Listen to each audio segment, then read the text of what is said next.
Oh, thank you for joining us. I was not particularly happy with the quality of the arguments I made, the discussion I had in last night's live stream video. So we're going to do it again, and I'll explain why. The complicated reason why at the end. Um, First, let's get off. I am not an expert in any stretch of the imagination on electrical policy. It is not in my wheelhouse. It is not an issue that I have spent a lot of time researching. I do have some background knowledge on the history of how we got here, but it's superficial. It's kind of a surface layer knowledge. And so I want to make that clear. I don't want to pretend that I have some deeper knowledge of the electrical industry when I clearly don't. It is not my issue. It's not my wheelhouse issue. And so we're going to muddle through like most of us. But understanding how we got here is important so we understand not to make the same mistakes. And so a number of years ago, to solve a problem of, again, back to PG&E, having too high electrical rates, they decided they needed to deregulate the energy market and create essentially a middleman. Now, the problem with this theory was you can't call something deregulation when there's more regulations than there was before. So it wasn't really a deregulation scheme. All it was a scheme to create middleman. Essentially, they wanted to have essentially like wholesalers for electricity. But electricity, especially at that time, wasn't stored like other products. You can't put them in a warehouse and store it for months while people slowly buy the inventory down. So that viewpoint of the electrical market was flawed. And companies like Enron took advantage of that. And that whole system collapsed. And to try to solve that collapse, they decided to use the state of California as that wholesaler. But it's a flawed theory to begin with. Whether it's the state of California being a wholesaler or somebody else being a wholesaler, the problem is that electricity, sorry, forgot to turn that off. The electricity is not sold like other products. You can't store it for long periods of time. It can't sit in a warehouse. So the wholesaler model isn't appropriate. Yet electricity does have a unique problem. Electricity infrastructure, you don't want to repeat it for 10 different companies. It creates a mess. And so there is an argument for some kind of management oversight of at least the infrastructure. So there is some logic to the system that they created. But the fundamental flaw of trying to create a wholesaler kind of destroys whatever they were trying to do. What they did was they made PG&E and other companies kind of diverse themselves from the power production side and the power transmission side. But the problem with that is power production is highly profitable and the transmission business is essentially cost but a marginal profit. And that does not leave enough headroom for issues, for upgrades, for maintenance. And we've seen the consequences of that. And so we actually need something different. We need and I hate to say it, we need a commission of a wide variety of people. It's not enough to get a commission of the politically connected. You need libertarians, green parties involved. You need a Democrat, you need a Republican, you need a retired electrical expert.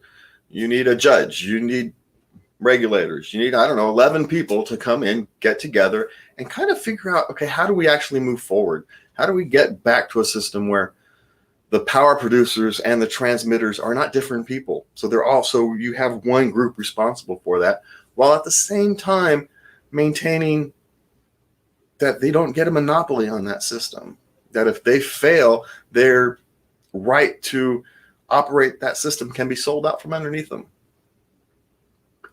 And so there is a different way we're going to have to look at this, because electricity, like water, is different because the transmission of that has to use public access.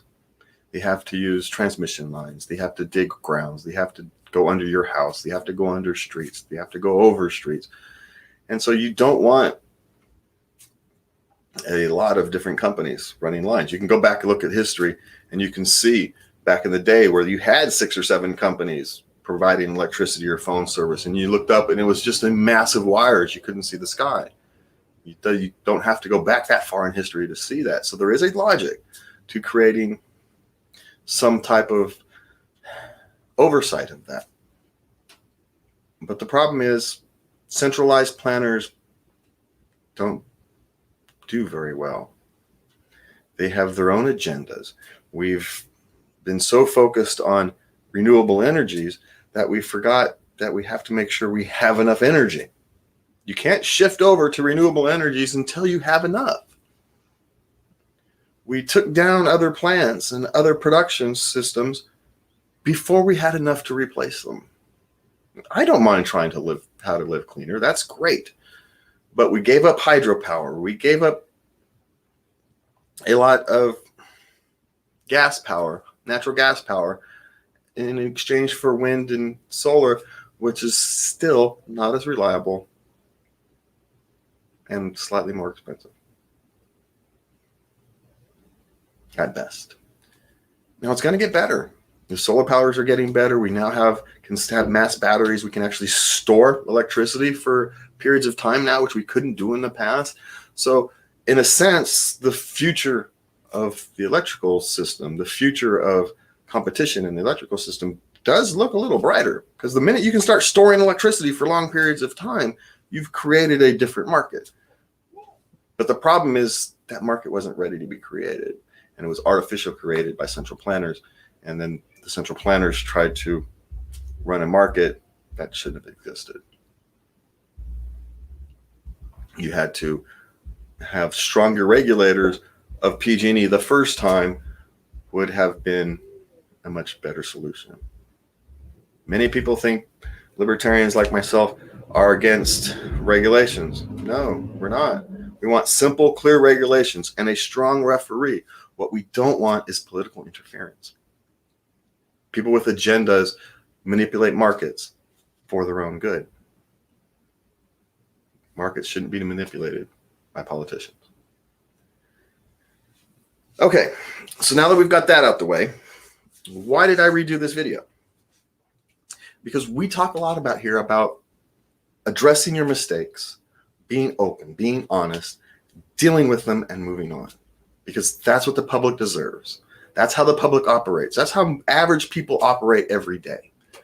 When you have a project or a task and it didn't go up to snuff, what do? Do we cry about it? Do we demand someone else fix it? No, we get to work and we fix it ourselves. That's how the world works. Except for politics. In politics, when politicians break something, when they do something that's not up to snuff, they blame other people. They blame not enough money. And then they go and ask for your vote again. And that's not what we do here. There is nothing scary about admitting your mistakes. It's not afraid. There's nothing scary. I'm not afraid of losing my job.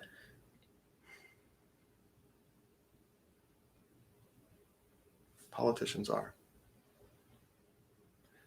They know the position they're in. They know the power they have, and they don't want to lose it. All we want to do is find answers, find the truth, solve problems. And you do that by being open and honest with them. Transparency works. It's not to punish people. It's to get better. Our political system is broken because it refuses to be transparent. They refuse to hold themselves accountable for their own bad behavior. I expect to be held accountable. I expect the people who support me to say, hey, you crossed the line there. I expect it. No, I changed that. I demand it.